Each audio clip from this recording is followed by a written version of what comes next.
ડાંગ જિલ્લામાં કમોસમી વરસાદે ફરી એક વખત ખેડૂતોની આર્થિક રીતે કમર તોડી ઊભા પાક પર પાણી ફરી વળતા ખેડૂતો બેહાલ થયા છે, પરંતુ સરકારી સહાય માટે અરજી કરવાથી હવે તેઓ દૂર ભાગી રહ્યા છે, કેમ કે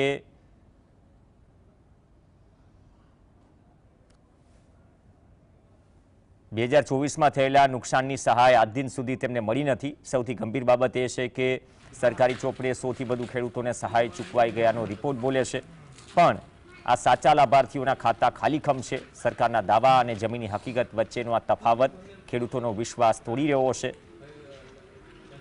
ખેતીવાડી અધિકારી માત્ર કચેરીએ આવી ફરિયાદ કરવાના બચાવ આપી રહ્યા છે, પરંતુ સવાલ એ છે કે પારદર્શિતાના દાવા ક્યાં ગયા?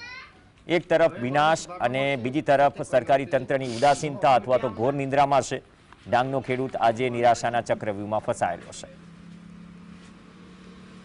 સરકારે થોડી રાહત આપી છે, પણ જેને મળવા પાત્ર હતી એ લોકોને સહાય મળી નથી।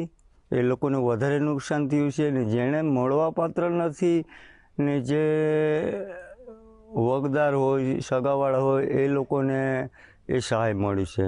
23-24માં કમ વરસાદને લીધે આ સહાયનું કાગળિયા કરેલા, એમાં જીએસટી બિલ મૂકેલા, પ્લાસ્ટિક ન્યૂઝ એટલે જીએસટી બિલ માગે, એ મૂકેલા પછી છે ને મારી સહાય જ મંજૂર નથી થઈ।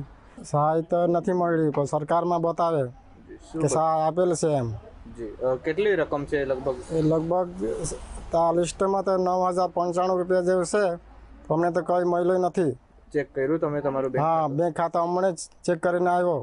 ખાતા ઓપન કરીને જોઈશે, એમાં રૂપિયો પણ છે તો જમા નથી થયો ને અહીંથી છે તો મસ્ત મોટું કૌભાંડ થયું છે, એ રીતે અમને છે તો દેખાઈ આવ્યું છે।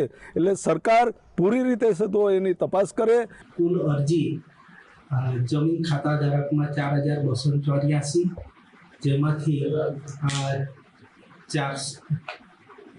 4,082 અરજી પાત્રતા ધરાવતી હતી।